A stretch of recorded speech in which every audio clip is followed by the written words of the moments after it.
नमस्कार मित्रों, सभी का स्वागत है आपके अपने चैनल सुरान अकेडमी क्लासेस पर। यहाँ बात करेंगे यूपीएसआई नई भर्ती जो 2025 में आई है। इसमें पोस्ट हैं 4543, लेकिन इसमें एक समस्या आ रही थी डॉक्यूमेंट्स अपलोड करने में कि कौन सा कहाँ अपलोड करना है और कौन सा नहीं करना।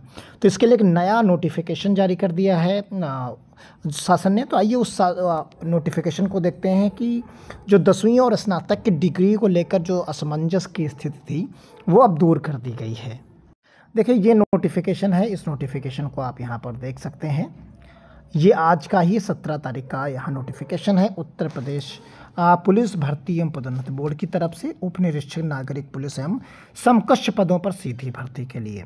तो ये फॉर्म भरा जा रहा था, जो 12 तारीख से भरा जा रहा था। उसमें एक समस्या आ रही थी, यदि आपके पास 10वीं और 12वीं के अंक तालिका, देखिए यहाँ पर जो कहा गया है साफ शब्दों में, 10वीं और 12वीं की अंक तालिका और प्रमाण पत्र दोनों एक में ही होते हैं।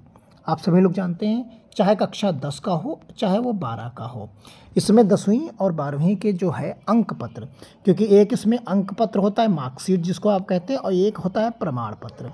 तो प्रमाण पत्र यानी दोनों प्रमाण पत्र और अंक पत्र दोनों एक में ही होते हैं, ये अलग अलग नहीं होते।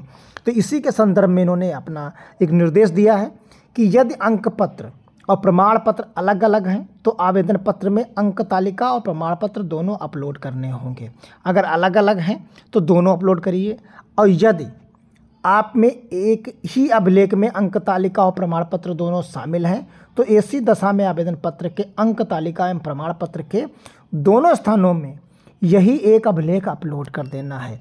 यानी अगर आपके दोनों हाई स्कूल में जो अंक पत्र और प्रमाण पत्र एक में ही हैं तो उन्हें दोनों खाँचों में जहाँ प्रमाण पत्र अपलोड करना तब भी वही मार्कशीट अपलोड कर दीजिए, वही प्रमाण पत्र, और जहाँ पर प्रमाण पत्र करना तब भी वही अपलोड कर दीजिए। यानी जो आप अंक पत्र प्रमाण पत्र की एक ही आपको जो हाई स्कूल में मिलती है यूपी बोर्ड्स के कैंडिडेट को, वो दोनों 10वीं के प्रमाण पत्र 10वीं के अंक पत्र दोनों में आप वही अपलोड कर सकते हैं।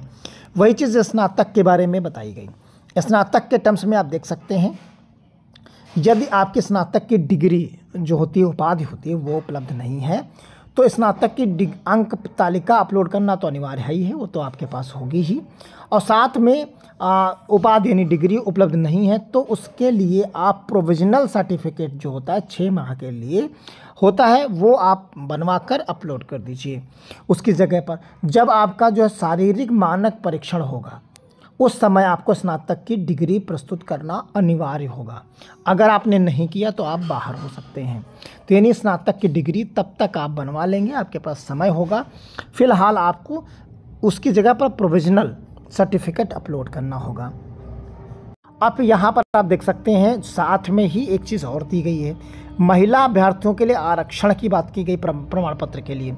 तो जो महिलाओं का जो जाति प्रमाण पत्र है वो उनके पिता के द्वारा, यहाँ पिता के संबंध में बनना है, उसके पिता के पक्ष से होता है, और ये जो है अनुसार पिता के पक्ष से जारी जाति प्रमाण पत्र ही मान्य होंगे। अतः महिला अभ्यर्थियों को सलाह दी जाती है कि वो अपना पिता पक्ष से जारी प्रमाण पत्र ही अपलोड करना सुनिश्चित करें। पति की तरफ से नहीं करना है, पिता वाले संदर्भ में इसे करना है। तो कुल मिलाकर ये चीज़ आप यहाँ पर देख सकते हैं।